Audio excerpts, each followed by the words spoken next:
proud of this, but I chose the latter, all right? I was like, look, I'm 53, I moved twice, I have an AARP card, I'm the fucking victim here.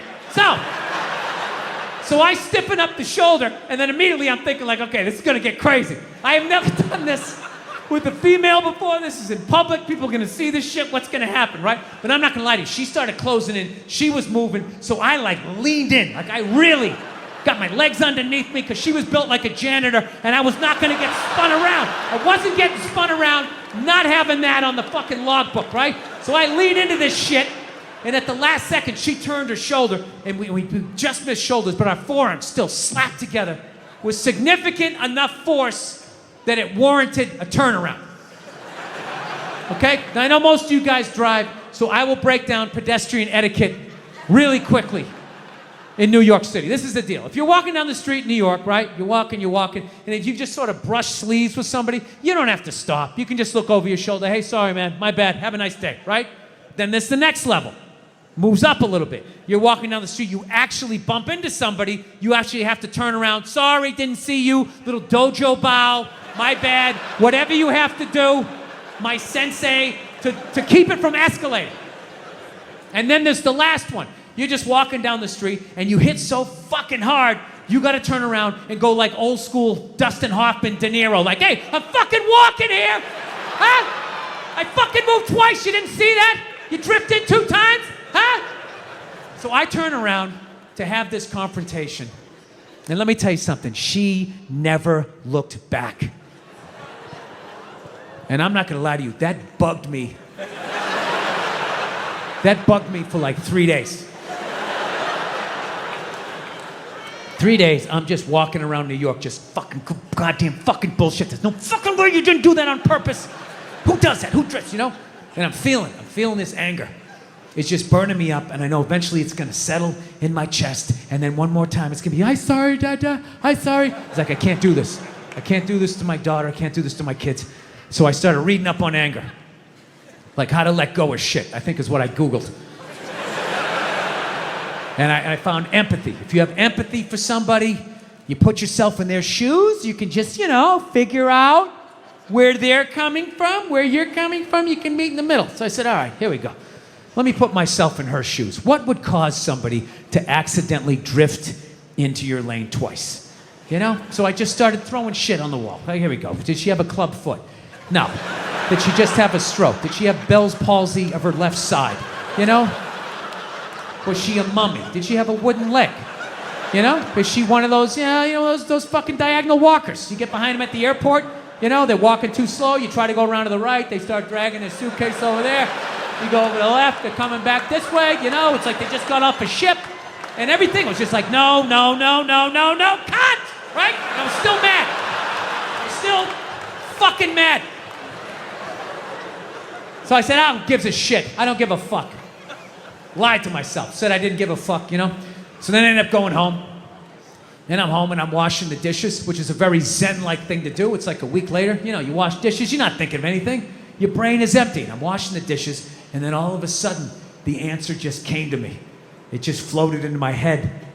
And I just looked up, I was like, oh my God. I know why she did it. I know why she bumped into me. She bumped into me because she's a lesbian.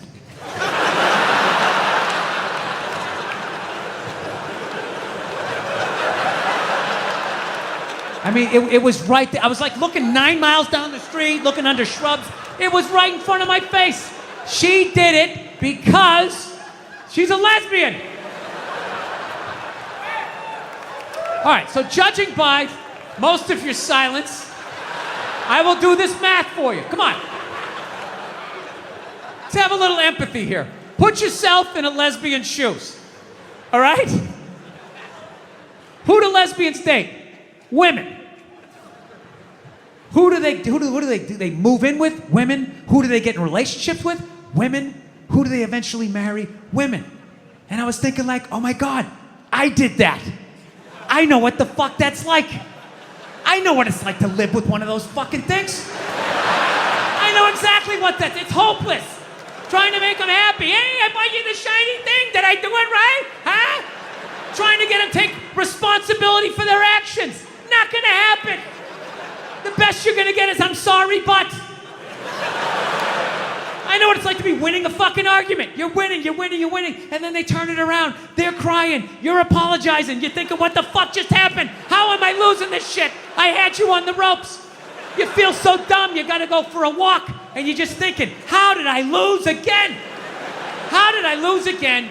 And then you figure it out. It makes you feel stupid. And then you see some bald idiot with a giant orange mustache. And you're like, you know what? Why don't you take some of that shit?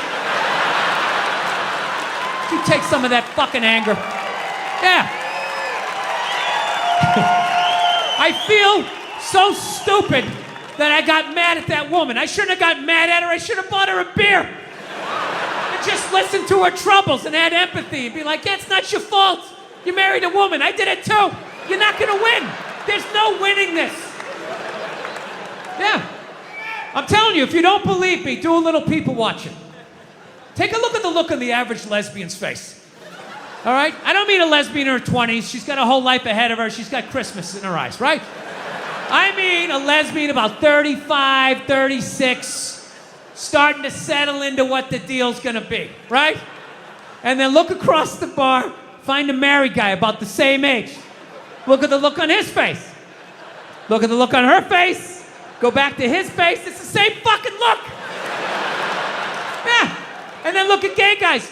Some of the happiest people I've ever met in my life. They're almost too happy. It's like, hey, how's it going? They're like, hi! Almost floating across the room with that lack of estrogen just yanking down your fucking dreams. Now look, it might be a front. I'm not saying all gay guys are just blissfully happy, but it's looking like a pretty good time to me. Dude, they're some of the most positive people I've ever met in my life. Any idea you have, they support it. They're just like, yes, yes, queen, yes, you're fierce, you can do it. Lesbians are up at the bar like a bunch of jaded cops. That's all fucking bullshit. What the fuck was I thinking? U-hauling after 10 days, moving in. What the fuck was I thinking? She's crazy. No, I'm telling you. I think married men and lesbians need to start hanging out more. And we got to put our heads together and try to solve our common problem, the women in our lives, so we can somehow attain the perceived happiness of the average gay dude out there. Yeah.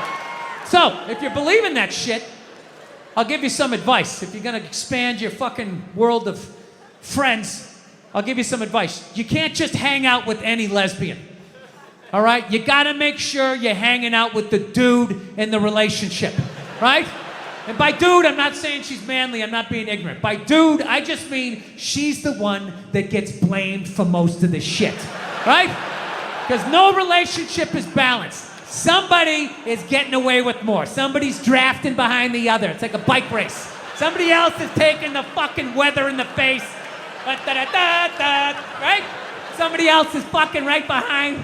Oh yeah, it really is wet. Just kind of hiding under your fucking poncho. Male, female, they, whatever the fuck it is you're into. Every relationship, there's the person that does the dishes and the person that lets them soak. Right? They don't let them soak. They know you're gonna do them. They're just waiting you out. And after a while, you can't fucking take it anymore. They're just sitting there. You gotta go out and you start doing it. And then what do? They sit in the other room and they wait like they don't know what you're doing. And they wait till they hear pots and pans. And that's when the show starts. That's when they come running in like, what? Oh, I was gonna do those. What? And you're like, no, you weren't. They've been sitting there for 8 hours. I got my hands in room temperature waters with scrambled eggs floating around. Don't gaslight me. You're a fucking animal. You were raised by animals. Get out of my sight. Don't yell at me. Right? Yes. Every relationship has the person that will take the trash bag out of the trash barrel and do a little tie it off, and then leave it slumped against the counter like it took two behind the ear and a mob hit. And then there's the person that actually picks it up and takes it out to the curb at night and puts it in the trash can, right? My wife's hilarious, man. I love her, but she's got some of the worst excuses ever. I'm like, why don't you ever take out the trash? She goes, I would, I'm just afraid of coyotes. I'm afraid of the coyotes. It's like, so am I. So am I. They're rabid dogs. They hunt in packs of 2s and 3s. You don't do it because you don't want to do it because you know I'm going to do it. Just get the fuck away from me, please. No, I'm telling you. So, anyway, I know I said a lot of divisive shit here tonight. So before I get out of here, I want to... Let's bring the room together. It's a very divisive time.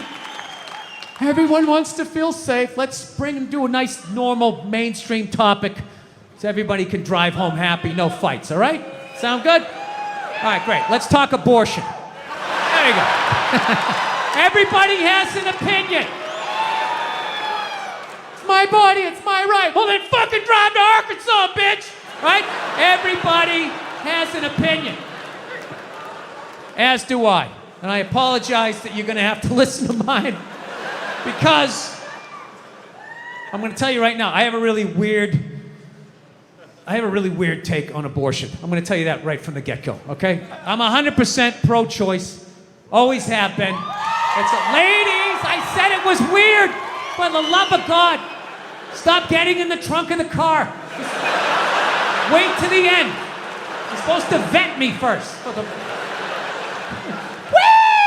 Fucking feed out the sunroof. I said I had a weird take. Pro-choice always made sense to me because I don't like people telling me what to do. And I was just like, it's your body. Who the fuck am I to tell you what to do with your body? So that always made sense. All right? However, I still think you're killing a baby. See? That's where it gets weird.